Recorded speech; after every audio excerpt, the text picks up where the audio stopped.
Hello everyone, welcome back in মিষ্টি place another mini blog. আশা করছি তোমরা সবাই খুব ভালো আছো আর আমরাও খুব ভালো আছি। সকালে ঘুম থেকে উঠে ফ্রেশ হয়ে ব্রেকফাস্ট করে রেডি হয়ে নিচ্ছিলাম প্রতিদিনের মতো স্কুলে যাওয়ার জন্য। আগের মিনি ব্লগে তো বলেইছিলাম যে আমার পরীক্ষা শেষ হয়ে গেছে, তাই আজ আমি কলেজ ছুটি করেছিলাম। এদিকে তো বদ্দি ভাইও রেডি হয়ে বেরিয়ে পড়লো স্কুলের উদ্দেশ্যে।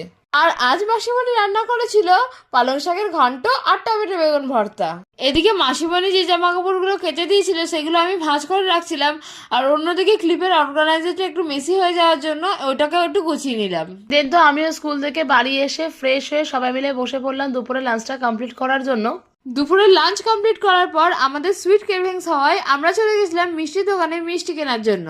আর তার সাথে কিনেছিলাম গোপু সোনার জন্য মিষ্টি, আর কিনেছিলাম নিমকির প্যাকেট। সন্ধ্যেবেলা যাচ্ছিলাম আমরা পিসির বাড়ি, আর পিসির বাড়ি যাওয়ার জন্য আমরা এসেছিলাম মিষ্টির দোকানে মিষ্টির প্যাকেট কিনতে। আর ইনি হলেন আমাদের পাড়ার পোষা কুকুর। যেহেতু আমাদেরকে রাস্তা থেকে আর ছাড়ছিলই না, তাই মায়ের জন্য কিনলো একটা বিস্কুটের প্যাকেট। আর যেটা পেয়ে তো সেই ভীষণ খুশি, তাকে খুশি দেখে তো আমরাও খুশি। দেন তো পিসির বাড়িতে পৌঁছে সবার আগে মাসিমণি মিষ্টির প্যাকেটটা পিসির হাতে দিয়ে দিল, আর সবাই করছিল গল্প আর আমি করছিলাম পনিকে আদর। পিসির বাড়ি থেকে এসেই তো আমরা হচ্ছিলাম রেডি, কারণ আজকে ছিল আমাদের একটা বার্থডেতে ইনভিটেশন। পিসির বাড়ি থেকে আসতে একটু দেরি হয়, তাড়াতাড়ি করে রেডি হয়ে আমরা চলে আসলাম ভেন্যুতে। এখান থেকে তো সবার আগে আমরা ট্রাই করলাম কফি আর পাকোড়া। এই ইনভিটেশনটা ছিল আমাদের বাড়ির কাছে। দেন আমরা বসে বললাম খাওয়া দাওয়া সারার জন্য। আর এই বার্থডে ইনভিটেশনের মেনুতে কি কি ছিল সেটা তোমাদের সাথে আমরা পরের মিনি ব্লগে শেয়ার করে দেবো।